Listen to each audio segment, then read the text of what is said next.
रहमानिर्रहीम। अस्सलामुअलैकुम स्टूडेंट्स, ये है आपका मैथ्स का लेक्चर नंबर 1 और मैं हूँ आपकी टीचर मिस मीना। आज हम यूनिट 3 स्टार्ट कर रहे हैं। यूनिट 3 है addition and subtraction of fractions. Addition and subtraction start करने से पहले हम फ्रैक्शन की डेफिनेशन और उसकी कुछ टाइप्स को देख लेते हैं। What is fraction? Fraction is the part of a whole, यानी एक मुकम्मल का हिस्सा जो है वो फ्रैक्शन कहलाता है। जैसे यहाँ पर एक सर्कल है, अगर इसको दो हिस्सों में डिवाइड कर दिया जाए तो हमारे पास ये दो इक्वल हाफ्स आ जाएंगे। अब इस हाफ को मैथमेटिकली कैसे एक्सप्रेस किया जा सकता है? उर्दू में तो हम कह देते हैं इसे आधा, लेकिन मैथमेटिकली क्या लिखा जाएगा इसे? क्योंकि ये हम एक हिस्सा है, दो में से एक हिस्से को हमें फ्रैक्शन शो करनी है, तो हम 1 लिखेंगे ऊपर।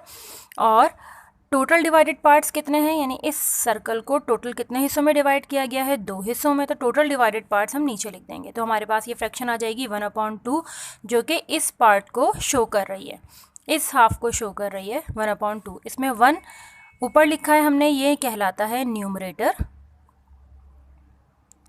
और 2 नीचे लिखा है, ये कहलाता है डिनोमिनेटर।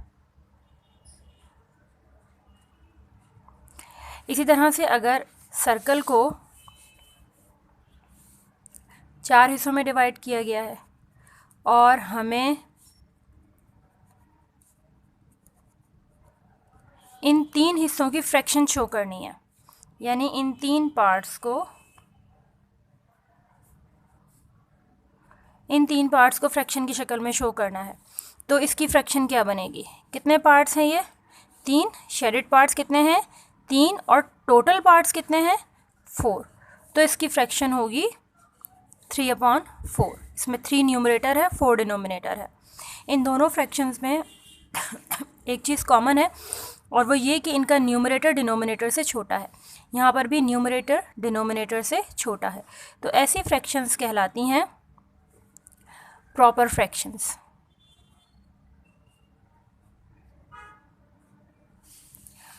और अगर न्यूमरेटर बड़ा हो और डिनोमिनेटर छोटा हो, यहाँ न्यूमरेटर बड़ा है, ऊपर वाली वैल्यू, नीचे वाली वैल्यू छोटी है, तो ऐसी फ्रैक्शन कहलाती है इम्प्रॉपर फ्रैक्शन। जैसे 7/5, 3/2, 9/7, 5/3, ये सारी की सारी फ्रैक्शंस कैसी हैं? इम्प्रॉपर फ्रैक्शंस, क्योंकि इन सब में न्यूमरेटर की वैल्यू डिनोमिनेटर से बड़ी है। इसी तरह से अगर हमारे पास 1 होल सर्कल है एंड 1/2, अब इसकी फ्रैक्शन किस तरह से शो करेंगे? 1 होल के लिए तो हम 1 लिख देंगे, और इसके लिए क्या लिखेंगे? इसके लिए हमने यहाँ भी देखा था प्रॉपर फ्रैक्शन में, इसको हम शो करते हैं 1/2 से, हाफ पार्ट को, तो इसके लिए 1/2 आएगा। तो जब हम इन दोनों को एक साथ लिखेंगे, 1 whole number and 1/2, this is called mixed fraction.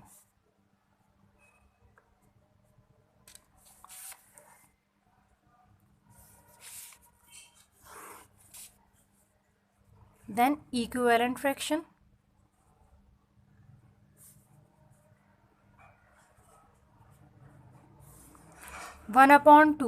इस फ्रैक्शन को अगर मैं इसके न्यूमरेटर और डिनोमिनेटर दोनों को अगर हम 2 से मल्टीप्लाई करते हैं, तो हमारे पास आ जाएगा 2 × 1 = 2, 2 × 2 = 4। और अगर हम 1/2 को 3 से मल्टीप्लाई कर दें, यानी 3 × 1 = 3, 3 × 2 = 6, तो ये सारी इक्विवेलेंट फ्रैक्शंस कहलाएंगी। यानी 1/2 is equal to 2/4 and 2/4 is equal to 3/6। और दोबारा से हम चाहें तो 3/6 से 1/2 हासिल कर सकते हैं। कैसे? 3/6 को डिवाइड कर दिया जाए 3 से, 3 divided by 3 is equal to 1, 6 divided by 3 is equal to 2। तो देखिए हमारे पास 3/6 से 1/2 दोबारा आ गया।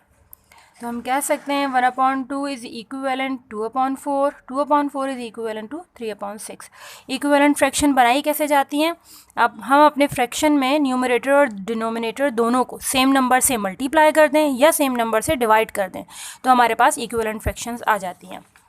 तो मुझे उम्मीद है कि आपको ये सारी टर्म समझ में आई होंगी, proper fractions, improper fractions, mixed fractions, equivalent fractions. Thank you.